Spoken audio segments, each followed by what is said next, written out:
Assalamualaikum warahmatullahi wabarakatuh.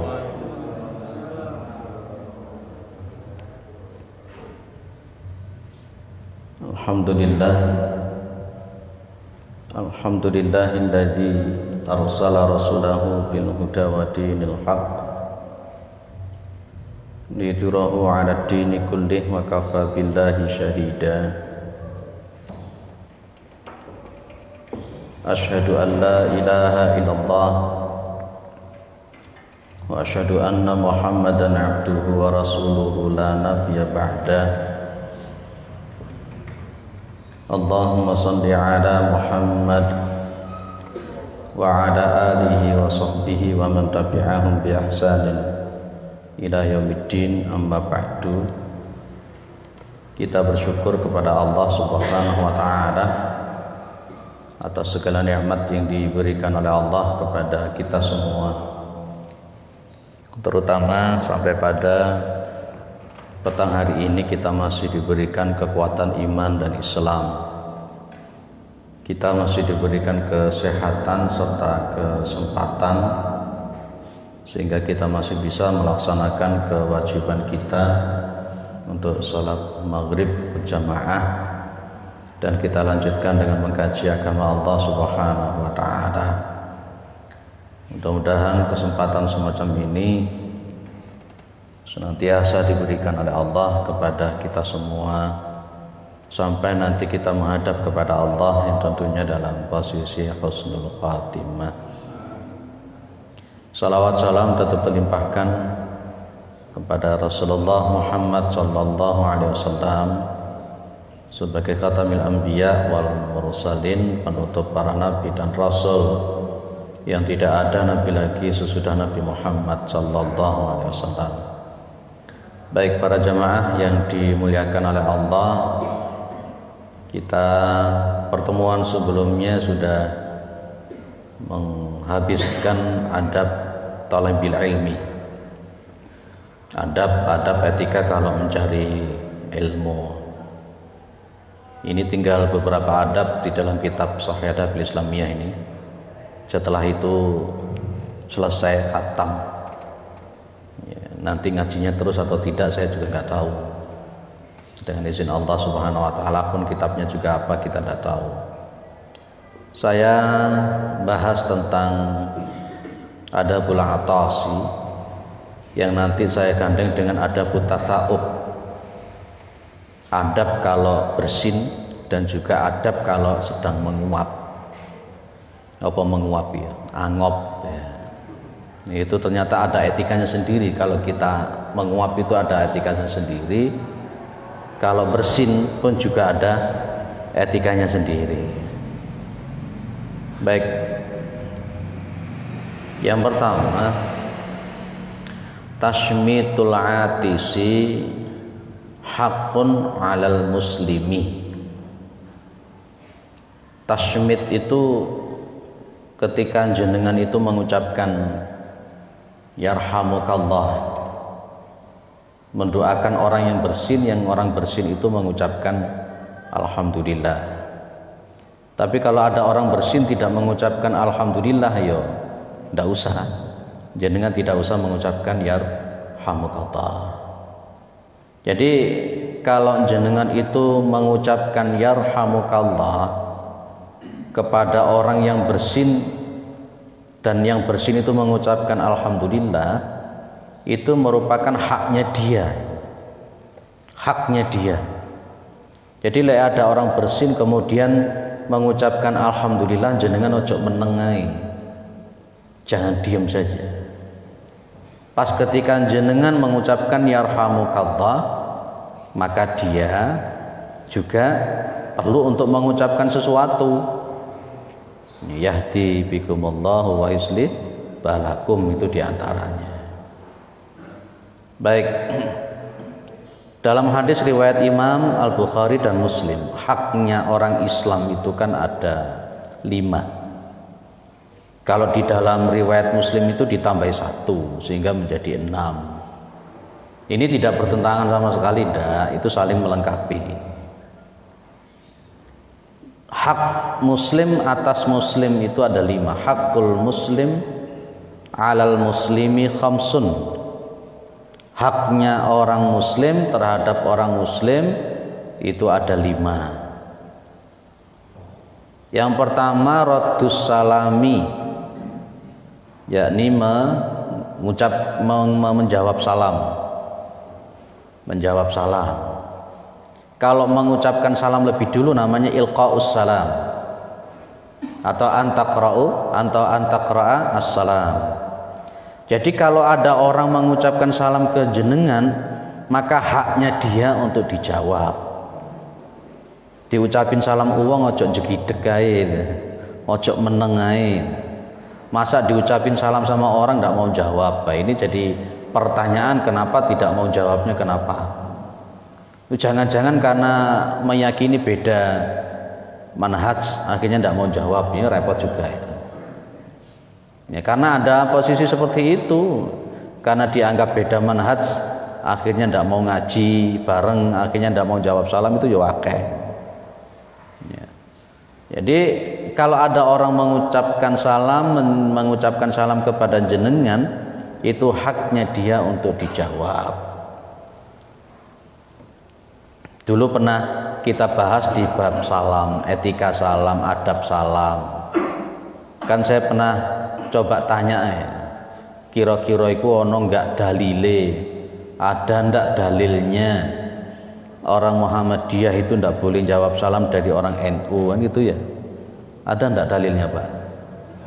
Ndak ono ya. Ndak ada kan dalilnya orang NU gak boleh jawab salam dari orang Muhammadiyah, ndak ada kan? Ndak ada. Ada ndak dalilnya larangan orang Muhammad Sobri gak boleh menjawab salam dari Masjid Hamka, ngono ndak ya, gak enek. Mosok gara-gara kono salat dhewe, kene salat dhewe mau ketemu gak gelem salam. Jangan kebuacut le model ngono iku. Ya, saya itu mengharapkan salat Idul Adhanya, Idul Fitrinya itu dari satu lho, karepku iku ngono aja. Tapi yo angel iki wong-wong itu ya. Mbok sing angel kono begini karo. Itu raddus salam, nanti menjawab salam. Kayak di Kidul Pasar sama yang di Comboran itu yang ngono cewedek ya. Bala-bali tak omongin mbok dadi siji sana Pak yang ndak mau gitu. Tak jak bareng-bareng sih gak gelem. Oh ya sembuh wis lek ngono. Yang kedua wa'iyadatul maridi. Wa'iyadatul maridi itu artinya menjenguk orang sakit. Kalau ada sesama muslim sakit, haknya dia itu untuk dikunjungi, Pak. Dan kemarin sudah kita bahas tentang adab etika menjenguk orang sakit itu kayak begitu, pahalanya luar biasa. Kita ini ada orang sakit tidak mau mengunjungi, sementara kita sakit kepingin dikunjungi, nah ini repot juga itu. Kemudian wa itba'ul janaizi, mengikuti jenazah, artinya merawat jenazah. Kalau ada orang Islam yang meninggal, haknya dia untuk dirawat itu haknya dia. Ini lagi-lagi kita mikir, wong dhek iku wong nganue, wong NU aku wong Muhammadiyah, aku mau wis nyedek keliru kabeh. Oh dhek wong Muhammadiyah, aku wong NU gak oleh ngono iku, Pak. Wong padha-padha muslime kok. Jangankan untuk NU Muhammadiyah, orang Yahudi itu loh, pas ketika ada jenazahnya orang Yahudi itu, Nabi Muhammad berdiri kan? Berdiri menghormati. Dan kemudian ditanya oleh sahabat, ya Rasulullah dia Yahudi ya Rasul. Nabi cuma bilang loh, dia kan juga manusia. Dia kan juga manusia. Meskipun dia NU, dia Muhammadiyah, dia Salafi, dia juga manusia. Jangan hanya tersekat oleh kata-kata manhaj umpamanya. Akhirnya tidak mau melawat, tidak mau melayat, itu keliru kabeh. Enggak boleh. Wa ijabatu da'wati, menjawab undangan atau mendatangi undangan. Selama undangan dia itu tidak maksiat, selama undangan dia itu tidak maksiat, jenengan itu datang ke undangannya dia, itu haknya dia. Haknya dia. Kalau di masyarakat kita itu hitung-hitungan, umpamanya kita ini sudah mulai banyak undangan manten-manten. Dek mantu ping telu kok, aku mantu ping siji. Nah, itu. Karena sudah terjadi adat kebiasaan kalau datang ke walimah itu mesti nggawa duit. Itu loh yang jadi repot itu. Akhirnya ngitungnya begitu. Didelok dicatetane lho, dia ibu menang aku 100 loh. Aku mantu ping pisan, saiki dek mantu ping telu. Lah berarti aku lak ping malih dadi 300 lah. Engko aku nah insyaallah. Enggak ada kewajiban orang itu datang ke walimah nggawa duit, itu enggak kewajiban. Enggak ada kewajiban untuk amplop itu ya. Bila perlu nanti kalau jenengan betul-betul ikhlas, yang kalau Rasulullah mengatakan aulim walau bisyatin, adakan walimah meskipun cuma dengan seekor kambing, tulisi di bawah undangan, dilarang membawa amplop.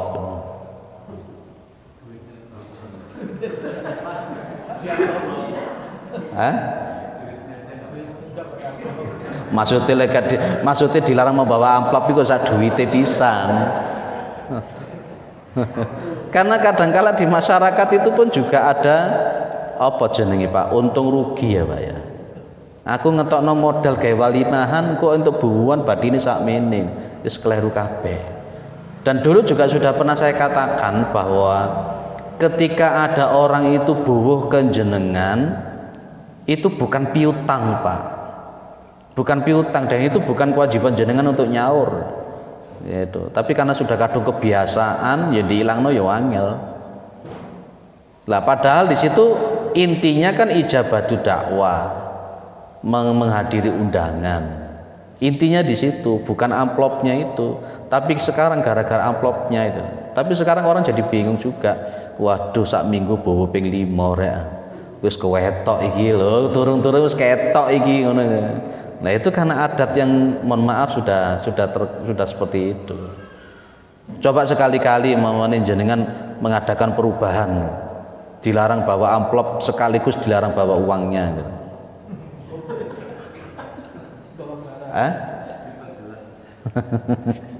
Wani jenengan ngerti Pak. Alhamdulillah lek wani. Baik, kemudian wa tasmitul atisi. Tasmitul ati seperti tadi itu mengucapkan yarhamukallah. Itu haknya orang yang bersin ketika mengucapkan alhamdulillah. Kalau di dalam riwayat Muslim ditambahi wa idzastansahka fansah lahu, dan apabila dia itu minta dinasehati, ya maka fansah lahu, maka nasihati dia. Termasuk saya di sini ini kan bukan atas keinginan sendiri kan begitu ya. Diundang wis isenono kajian, yaitu berarti yo dalam posisinya haknya jenengan ketika saya betul-betul memberikan kajian secara profesional, secara materi yang baik. Itu baik. Kita lihat di dalam riwayat Bukhari, beda antara bersin sama menguap. Liwat Bukhari, innallaha ta'ala yuhibbul autasa. Sesungguhnya Allah itu menyukai orang yang bersin. Tapi wa yakrahu atakauba, Allah itu tidak suka yang namanya menguap. angop. Fa idza atasa ahadukum wa hamidallaha ta'ala kana haqqan ala kulli muslimin sami'ahu ayyaqula lahu yarhamukallah. Jadi Rasul mengatakan, maka apabila salah satu di antara kalian itu bersin dan dia memuji Allah, maka kana haqqan ala kulli muslimin sami'ahu ayyaqula lahu yarhamukallah. Jadi orang yang mendengar bacaan alhamdulillah tadi dia mengucapkan yarhamukallah. Wa ammat tasaubu fa innama huwa minasyaiton. Nah ini loh Pak. Dan adapun yang namanya menguap itu, maka sesungguhnya dia menguap itu minasyaiton, datangnya dari setan. Pak, apakah menguap itu bukan berarti indikasi orang ngantuk? Bukan juga. Makanya ojo kakean mangan, ojo kakean warek. Lu tenanan itu. Uang lek kakean mangan marono lemaknya kan juga lebih tebel. Lemaknya lebih tebel itu senengane ngantukan. Lek ngantukan maring kok malah seneng turuan yo angopan, engko atine dadi atos. Kemarin sudah kita bahas di bab etika mencari ilmu kan. Kalau etika kita pengen ilmu kita itu lebih cepat itu ya itu tadi ada musabai, tidak kenyang makan. Jadi menguap itu dari setan Pak. Menguap itu datang dari setan. Fa idza tata'aba ahadukum falyaruddahu mastata'a. Maka apabila salah satu di antara kalian itu mau angop, menguap, maka faruddahu falyaruddahu, maka adalah dia menolak, menahan mastato'a sampai sekuat dia sesuai dengan kemampuan dia. Ojo sampai angop. Kadang-kadang sing kurang ajar iku angop gak ditutupi suarane buanter. Oh itu kata Nabi, fa inna ahadakum idza tata'aba dhahika minhu syaitan. Dan sesungguhnya kalau salah satu di antara kalian itu menguap, dhahika minhu syaitan, maka syaitan itu tertawa. Lek jenengan angop ping 10, setan ya guyu ping 10. Itu loh Pak. Jadi kalau memang angop itu kalau dalam bahasa ini menguap itu datang dari setan Pak. Bukan indikasi orang ngantuk. Kadang kalau orang ngantuk ya tetap angop ya. Kita lihat umpamanya konteksnya di dalam sholat pun juga begitu ya. Di dalam sholat itu juga begitu.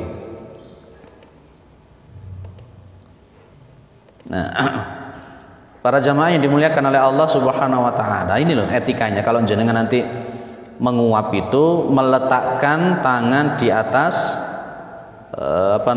mulut, asna atataubi ketika menguap. Ditahan betul, ojo sampai itu. Ya, kenapa? Ini coba jenengan lihat, jenengan percaya pora. Iku riwayat Muslim loh ini. Idza tata'aba ahadukum falyumsik biyadihi ala famihi. Apabila salah satu di antara kalian itu menguap, falyumsik biyadihi, maka hendaklah dia itu menutup, menahan dengan tangannya. Di mana? Ala famihi. Kenapa? Fa inna syaitana yadkhulu. Maka sesungguhnya setan itu mlebu. Lek jenengan ora nutup angop ngene iki setan iki mlebu, mbek guyu ya. Dari sini saya memahami bahwa seperti yang dikatakan oleh Rasulullah itu kan, setan itu kan bisa berjalan di jalan darahnya manusia. Itu berarti setan itu juga bisa jadi jismun latif dan juga bisa menjadi jismun kasib. Ya, tubuh yang lembut karena dia bisa jalan di jalan darat, tapi juga bisa jismun kasib karena siapa namanya Abu Hurairah radhiyallahu anhu itu pernah memegang pas ketika di pencurian. Kalau sholat juga begitu Pak. Aduh, lain jenengan sholat maruno angop gak ditutup iki jan gak sopan blas. Apalagi mengeluarkan suara. Termasuk kalau jenengan itu tasawuf menguap, jangan mengeluarkan suara. Jangan mengeluarkan suara. Baik, Bapak Ibu yang dimuliakan oleh Allah, ngino ibu ya apa ndak? Enggak ono ya. Ini mari Idul Adha iku jenengi rumah sakit sebek. Kakean mangan daging. Insya Allah jamaah sini sehat semua ya. Amin. Kayaknya berkurang jamaah ini. Mudah-mudahan bukan karena sakit. Kita lanjut, berarti poin pertama Bapak, kalau ada orang yang bersin, bacakan yarhamukallah kalau dia mengucapkan alhamdulillah. Dan kalau menguap, tutup. Kalau bisa ditahan betul, karena itu datang dari setan, terutama ketika sholat. Saya ngisi pengajian begini, ono uang angop gak ditutup, wapi tenan. Itu bisa menular dah, itu menguap itu. Iya. Nulari wong angop. Jenengan angop gak ditutup, sing liyane melo angop ya biasane itu.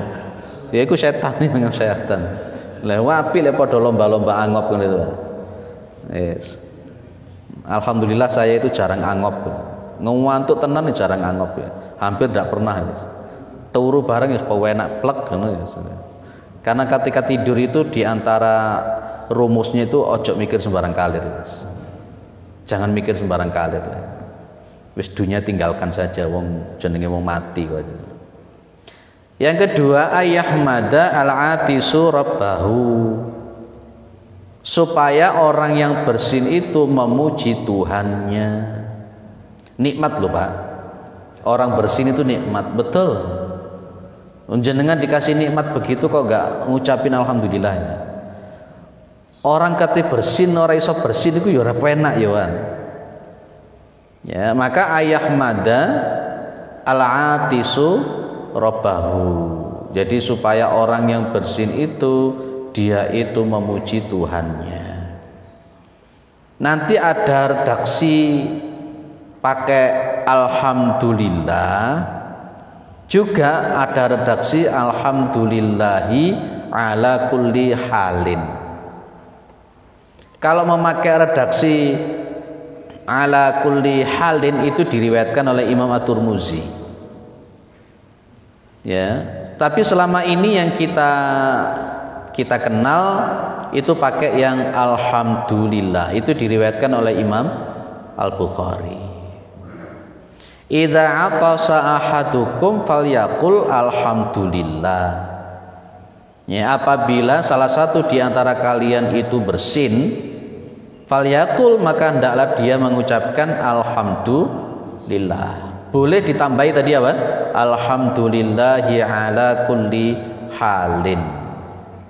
Kalau untuk alhamdulillah tok itu riwayat Imam Al-Bukhari.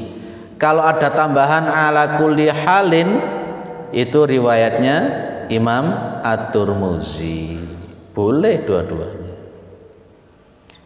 Kemudian wal yaqul lahu akhuhu aw sahibuhu, dan hendaklah mendoakan untuk dia yang bersin tadi. Siapa? Akhuhu aw sahibuhu, saudaranya atau temannya. Artinya dia mendengar orang itu mengucapkan alhamdulillah itu loh Pak. Mengucapkan apa? Yarhamukallah. Lek bersin wedok diganti enggak? Kalau yang bersin cewek diganti apa ora? Kalau K itu kan cowok toh. Anta, kita buka, maktabuka, kan gitu ya. Qalamuka kan cowok, mufrad tunggal. Kalau umpamanya yang bersin itu satu orang cewek, apa kita ganti yarhamuka, yarhamukillahu? Apa perlu diganti enggak? Tidak ada redaksi di dalam saya belum pernah menemukan juga itu ya. Rasulullah mendoakan orang yang bersin cewek, karena memang belum pernah ada dalil-dalil mengungkapkan sahabat mendengar orang cewek lagi bersin, itu belum pernah dengar ya. Yang muncul hadis-hadisnya cuma yarhamukallah. Ya, perbedaan di kalangan para ulama, kan diganti ki gitu. Yes, nggak usah diperdebatkan masalah semacam itu. Fa idza qala lahu yarhamukallah, maka apabila orang yang mendengar tadi mengucapkan, mendoakan untuk dia itu dengan kalimat yarhamukallah, maka falyaqul, maka adalah orang yang bersin tadi mengucapkan apa? Yahdikumullah wa yuslihu balakum. Itu riwayat Bukhari pakai yahdikumullah. Biasanya kita membaca yang mana? Yahdi bikumullah. Tapi kalau di sini pakai riwayat Bukhari apa? Yahdi langsung kum. Yahdikumullahu wa yuslih balakum. Ya, mudah-mudahan Allah memberikan petunjuk kepada kalian dan mudah-mudahan Allah itu memperbaiki keadaan kalian. Itu artinya begitu. Itu artinya. Boleh kalau umpamanya orang yang bersin menambahi dengan kalimat ala kulli halin boleh. Ya juzu ayyakula al-atisu alhamdulillahi ala kulli halin. Ini tadi saya katakan. Jadi kalau umpamanya dia bersin kemudian dia mengucapkan alhamdulillahi ala kulli halin juga boleh. Terus kemudian yang mendengar mengucapkannya yarhamukallah. Yang bersin lagi mendengar kalimat yarhamukallah mengucapkan yahdikumullahu wa yuslih balakum. Ini hal-hal yang sepele toh sebenarnya, tapi seringkali tidak diketahui dan tidak diamalkan. Lanjut. Allah yushmit la yushmitu man lam yahmadillah. Tidak mendoakan orang yang tidak memuji Allah. Suatu saat ada dua orang. Ini riwayat Bukhari Muslim, Pak. Ada dua orang. Dua orang itu podo-podo bersin wahing. Laqad dilala, Nabi itu mendoakan yang satu dan tidak mendoakan yang lain. Maka orang yang tidak didoakan oleh Nabi protes. Nabi atasa fulanun fasyammatahu. Ya Nabi, ada orang si fulan tadi itu bersin, lah kok jenenganku mentasmitkan mendoakan dia. Sementara jenengan itu tidak mendoakan saya, jenengan tidak mentasmitkan saya. Protes orang ini. Jadi dalam riwayat Imam Bukhari dan Muslim ada dua orang podo-podo wahingi, podo-podo bersin. Yang satu ditasmitkan Nabi. Kalau saya mengatakan mentasmitkan itu berarti membaca apa? Yarhamukallah. Yang satu ditasmitkan oleh Nabi, yang satunya tidak ditasmitkan oleh Nabi. Nabi cuman bilang, hadza hamidallah ta'ala. Yang ini memuji Allah. Wa innaka lam tahmadillah ta'ala, dan engkau sesungguhnya kamu tidak memuji Allah. Itu jawaban Nabi. Jadi kalau jenengan mendengar orang yang bersin dia itu tidak mengucap alhamdulillah, ya wis gak usah didoakan, menengoai. Engko wonge mau meneng jenengan ngomong yarhamukallah, ya. Keliru juga tambah. Pak, saya niatnya bukan mendoakan dia tapi ngeling dia itu. Ya. Tapi Nabi di sini diem. Dua orang ditasmitkan yarhamukallah, yang satunya tidak diucapin yarhamukallah oleh Nabi. Kenapa? Yang diucapin yarhamukallah oleh Nabi itu yang membaca alhamdulillah. Sementara orang yang tidak ditasmitkan Nabi, tidak doakan Nabi, itu karena dia tidak mengucapkan alhamdulillah. Clear ya, Pak? La yajuzu ayajida say'an alal hamdi walau dzikran. Tidak boleh menambah sesuatu alal hamdi atas puji-pujian, yakni kalimat alhamdulillah, walau dzikron meskipun dia menambah zikir. Cukup alhamdulillah atau alhamdulillah ya ala kulli halin, wis titik sakmono ae. Gak usah jenengan tambahi alhamdulillah wassalatu ala rasulillah, gak usah. Wong kate ceramah tadi ngono. Enggak usah, wis alhamdulillah pahing ya wis alhamdulillah itu aja. Ini ada suatu saat juga ada orang yang lagi bersin, Pak. Pas lagi bersin, anna rajulan atasa ila jambi. Ada orang yang bersin di sisi Rasulullah. Faqala, maka dia ngomong alhamdulillah. Lah kok ditambahi wassalamu ala rasulillah. Itu di sisi Rasulullah Muhammad SAW. Dia baca itu dan ditambah dengan wassalamu ala rasulillah. Faqala Ibnu Umar, maka Ibnu Umar mengatakan wa ana aqulu alhamdulillahi wassalamu ala rasulillah. Ya, dan saya mengatakan alhamdulillah wassalamu ala rasulillah sallallahu alaihi wasallam. Maka beliau mengatakan walaisa hakadza allamana Rasulullah sallallahu alaihi wasallam. Bukan seperti ini kan Nabi mengajarkan itu. Tapi Nabi itu mengajarkan apa? Allamana an naqula alhamdulillahi ala kulli halin. Loh ini loh, para sahabat Nabi itu orangnya tidak suka inovasi. Tidak suka inovasi para sahabat itu, apalagi renovasi. Di dalam masalah hal-hal semacam ini, para sahabat tidak suka nambah-nambahi dan juga tidak suka mengurang-urangi. Sesuatu yang datang dari Nabi itu belum pernah kita sempurnakan. Kenapa mesti kita nyari yang belum ada, yang tidak diajarkan Nabi? Sing ono itu durung dilakoni kabeh. Lapo kok nambah-nambahi meneh, itu loh maksud saya, itu begitu. Sama dengan konteks kalimat tasmid tulatis itu alhamdulillah. Ya wis gak usah ditambahi. Alhamdulillah wassalatu ala rasulillah wa ala alihi wa mawalah. Lakate khutbah malian. Asyhadu alla ilaha illallah, tambahin ngono pisan. Ini hampir sama dengan ghairil maghdubi alaihim waladdallin. Sakjane kan langsung amin, tapi ndak puas itu orang-orang itu. Rabbi firli wali walidayya amin loh, itu piye loh. Itu ayat itu. Gak usah ditambahi. Ya wis langsung amin. Amin itu konteksnya, amin itu yang mempunyai makna mudah-mudahan Allah mengabulkan, ya, mudah-mudahan Allah mengabulkan yang mana? Mengabulkan yang ihdinas siratal mustaqim siratal ladzina an'amta alaihim ghairil maghdubi alaihim waladdallin, itu tadi loh. Enggak usah ditambahi. Baik, tidak boleh menambah meskipun dalam posisi zikir atas ucapan alhamdulillah, atau kalau mau jenengan nambah cukup sampai alhamdulillahi ala kulli halin. Nomor 6, wa yustahabbu likulli man sami'ahu ayyaqula lahu yarhamukallah.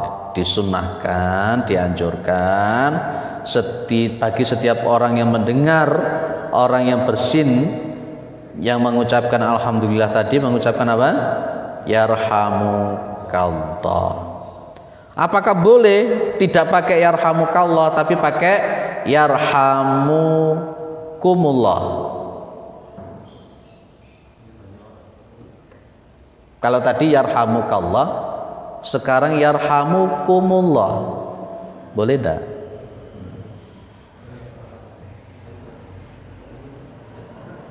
Jenengan lek salam itu cukup assalamualaikum dan ditambahi waalaikumna atau tidak? Atau assalamualaikum warahmatullahi ta'ala, apa perlu begitu?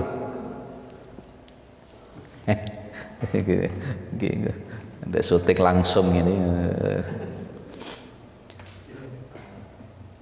Kalau biasanya Bapak, sesuatu yang tunggal itu penyebutannya dengan jamak, itu adalah dalam rangka untuk litakdim. Allah Subhanahu wa taala itu mengatakan kan dalam Al-Qur'an, ya, inna nahnu nazzalna dzikra wa inna lahu lahafizun. Gusti Allah itu pira ta sajane? Satu kan, tunggal, ahad. Tapi kenapa Allah memakai nahnu? Bisa jawab jenengan? Mereka akan menuduh kita, oh itu buktinya Allah itu lebih dari satu kok, kenapa Allah pakai jamak, nahnu? Kenapa Pak? Kenapa Allah tidak memakai ana saja, kok selalu ada nahnu? Wa nahnu aqrabu ilaihi minkum min hablil warid. Kenapa Allah pakai nahnu? Nahnu itu kan artinya kami, padahal Allah itu cuman satu, kenapa Allah pakai nahnu? Halo? Itulah segala jamak yang dinisbatkan kepada Allah itu maknanya untuk litakzim. Maka tadi saya katakan sesuatu itu mufrad, tunggal, tapi kok menggunakannya jamak. Jamaknya jamak mudzakkar salim, namanya gitu ya. Kalau memakai jamak mudzakkar salim, di situ tidak disebutkan wanita, maka wanita di situ include, kecuali ada keterangan untuk mentaksiskan kalau wanita tidak masuk. Seperti di dalam surat Jumat itu, idanu dialis sholati mi yaumil jumu'ati fas'au ila dzikrillahi wa dzarul bai'i. Itu jamak mudzakkar salim. Ya kan? Jadi kalau menggunakan itu berarti konteksnya wanita kan ikut. Tapi karena ada taksis, ada mukhasis, Rasulullah bersabda, maka wanita itu tidak masuk. Tapi kalau tidak ada taksisnya, ada dalil yang mengkhususkan itu, maka jamak mudzakkar salim menunjukkan ikut-ikut, dan itu menunjukkan litakdim. Jenengan itu satu orang, tapi saya mengatakan ke jenengan antum. Salah tidak? Secara nahwu shorof salah kan gitu ya. Wong siji kok diceluk antum, itu hampir sama dengan rahasia seperti ini. Tolabul ilmi faridotun. Kalau secara kaidah bahasa Arab salah kan? Seharusnya kan mubtada sama mudzakarnya harus mubtada sama khobarnya harus sama. Kalau mudzakar ya sama mudzakar, muannas sama muannas kan begitu. Tapi kenapa Rasulullah mengucapkan tolabul ilmi faridotun? Ternyata tak marbutoh di situ itu bukan tanda muannas, bukan, tapi lil mubalaghah. Itu loh Pak. Akhirnya artinya mencari ilmu, menuntut ilmu itu hukumnya sangat wajib bagi orang Islam, sangat wajib karena taknya itu. Sama di sini boleh enggak? Makanya di sini disebutkan au yarhamukumullah. Loh, padahal orangnya satu, kita mengucapkan yarhamukumullah. Itu dalam rangka untuk ditakdim, memuliakan. Nah, itu jenengan ketemu orang satu, jenengan tetap assalamualaikum atau jenengan ganti assalamualaikum? Jenengan ganti apa enggak? Enggak, karena kum itu sudah masuk, jenengan itu lagi dimuliakan betul, ditakdimkan betul sama orang itu. Ada orang bilang ke jenengan antum, jenengan jangan boleh. Oh salah, aku siji kok jenengan ngambil antum, nah, jangan begitu. Jadi ada mubalaghahnya begitu.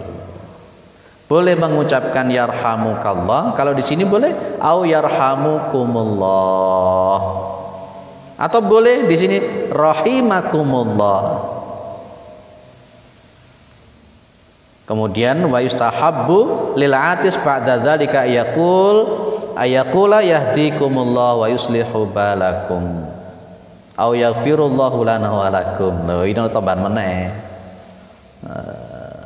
Kalau riwayat Malik dari Nafi dari Ibnu Umar itu di sini ada kalimat yarhamunallah wa iyyakum wa yaghfirullahu lana wa lakum. Gantinya yahdikumullah wa yuslih balakum. Itu riwayat Malik, Pak. Jadi kalau umpamanya ada orang pas ketika jenengan bersin, jenengan mengucapkan alhamdulillah.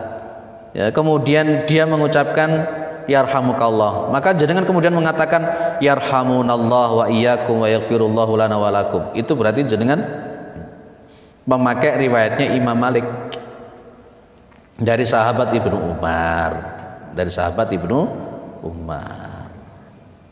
Clear Pak? Baik. Nomor 7 sudah mari dan wis sampai nomor 9. Nomor 7, idza ja'ahu al-atasu falyadhu yadahu aw thawbahu ala famihi wal yakhfat sautahu. Jadi apabila telah datang kepada seseorang itu namanya bersin, maka falyadhu yadahu aw thawbahu ala famihi, maka hendaklah dia itu meletakkan tangannya di mulutnya atau meletakkan bajunya di mulutnya. Boleh begini, boleh juga boleh, sini juga boleh. Lek bersin mbok tutup ono itu loh. Etikanya kalau bersin itu ditutup sambil memalingkan muka, boleh atau tidak? Nabi Muhammad itu kalau bersin, dalam riwayat Abu Dawud dan Tirmidzi itu dari sahabat Abu Hurairah, Nabi Muhammad itu kalau bersin ghatta wajahu biyadihi au bitaubi. Nabi Muhammad itu kalau bersin, beliau itu menutupi mukanya. Atau kalau tidak begitu, beliau menutupi dengan bajunya. Itu Nabi Muhammad SAW. Dan juga wa ghadda biha sautahu, dan beliau itu merendahkan suara bersin tersebut. Ada loh orang itu bersin suaranya dibawaan terno gak ditutup pisan, masya Allah. Itu gak suopan pak, umbeli metu kabeh tambah nemen rusak. Tutuplah, tutup kalau bersin itu ditutup. Nggawa virus itu pak, virus. Loh pak, bagaimana kalau yang bersin itu lebih dari 3 kali? Kan ada orang itu bersin sampai ping 5, ping 6, ping 10 barang tak? Apakah selama 10 kali itu kita mengucapkan yarhamukallah, bersin lagi yarhamukallah, apa sampai ping 10 yarhamukallah? Batas maksimalnya itu 3 kali.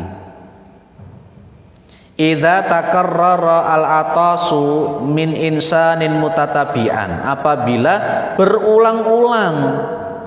Apanya yang berulang-ulang? Al-atasu, bersin, berulang-ulang min insanin, dari manusia, mutatabi'an, berkali-kali berurut-urutan.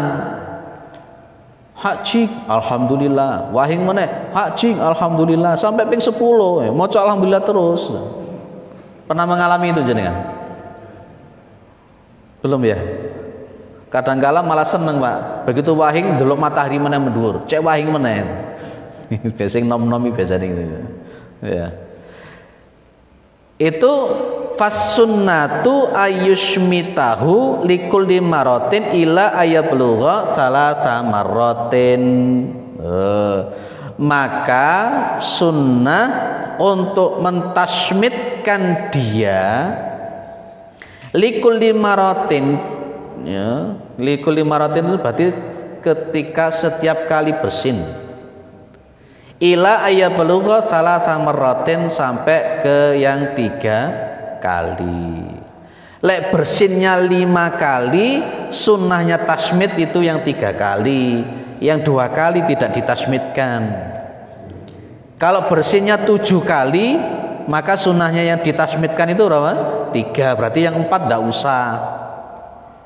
Itu kata Nabi Muhammad SAW itu, faqala lahu Rasulullah SAW, ar-rajulu mazkumun. Mazkum itu artinya flu, pilek. Jadi ping 3 pak, batas minimal, batas maksimal jenengan mentasmitkan orang yang bersin itu 3 kali. Terakhir, bagaimana kalau yang bersin itu bukan orang Islam? Yang bersin itu bukan orang Islam. Idza atasa ghairul muslimi qala lahu yahdikumullah wa yuslihu balakum. Duh, sadat. Ada seorang Yahudi, ada orang Yahudi itu bersin, tapi memakai ya ta'atasuna, pura-pura bersin. Pura-pura bersin, ya ta'atasun, bersin-bersin ya di sisi Rasulullah SAW. Mereka mengharapkan Nabi mengucapkan yarhamukallah, tapi Nabi tidak mengucapkan yarhamukallah. Ada dulu nanti kita.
Baik, kita lanjut terakhir nomor 9.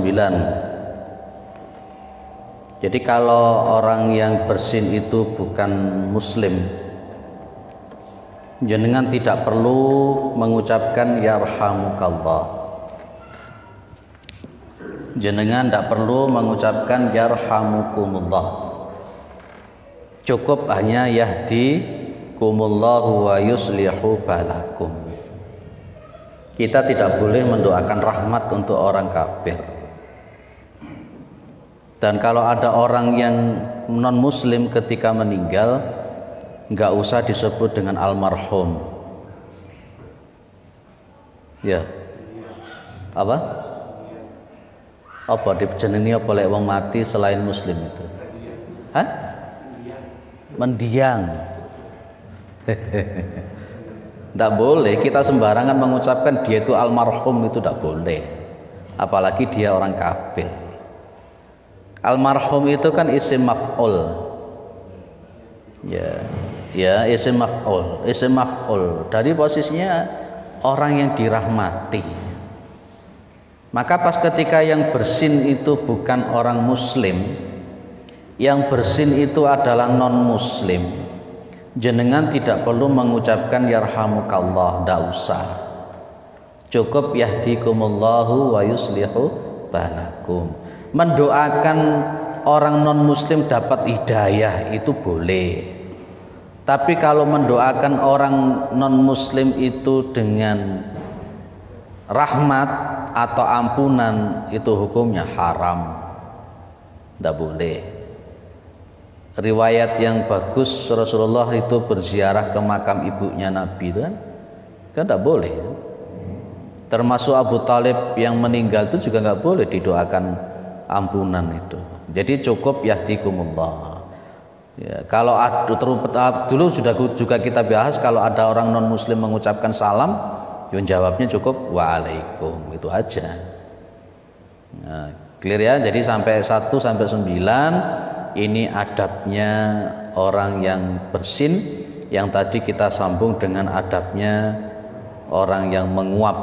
Ini menguap itu dari setan. Ada yang didiskusikan, monggo silahkan. Kalau tidak ada ya ditutup.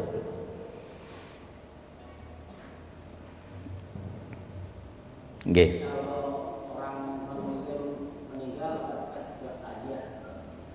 Kalau hanya sekedar takziah saja tidak apa-apa. Kalau hanya sekedar untuk mengantarkan ke pemakaman tidak masalah. Yang tidak boleh adalah mengikuti ritualnya. Itu kita memakai al-ukhuwah al-insaniyahnya. Wong itu kan bukan untuk peribadatan dia penyembah, dia hanya dia pas ketika dia mati, itu aja. Seperti Nabi Muhammad itu pas ketika ada orang mati, Nabi berdiri, dia menghormati, sekedar menghormati. Tapi pas ketika ada perayaan haleluya dan sebagainya jangan tidak usah. Hanya sekedar manusianya saja. Itu. Nanti apalagi diundang ke rumahnya untuk kirim doa. Menarik sekali di daerah RW saya itu di Gang 7, orangnya Kristen, Pak. Tapi kalau setiap tahlilan dia selalu ikut. Kristen. Kalau ada teman-teman kita, saudara-saudara kita ngadakan 1 hari, 2 hari, 7 sampai 7 hari, 40.000, dia selalu ikut.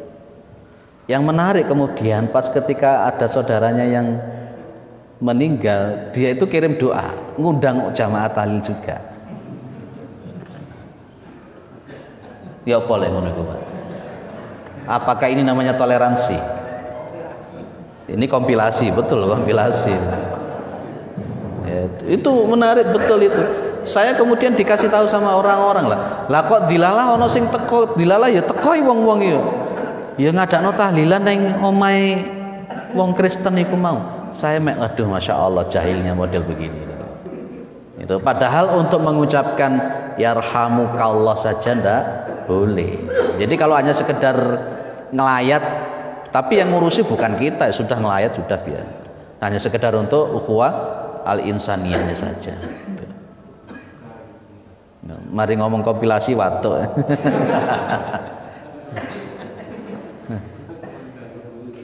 Baik. Cukup? Baik, kalau cukup berarti minggu depan kita bahas adab yang lain. Tinggal adabun nikah, termasuk kita gabung nanti dengan adabuz zaujain, adab suami istri yang belum kita bahas, adabus safar, dan adabu ma'an nafsi. Tinggal 3 adab yang belum kita bahas. Setelah itu katam kitab ini. Mbah marun ngaji apa karo. Gitu.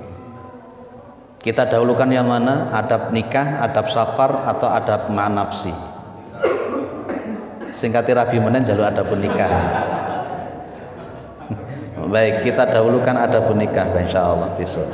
Minggu depan insyaallah. Baik, subhanakallahumma wa bihamdika asyhadu an la ilaha illa anta astaghfiruka wa atubu ilaik. Assalamualaikum warahmatullahi wabarakatuh.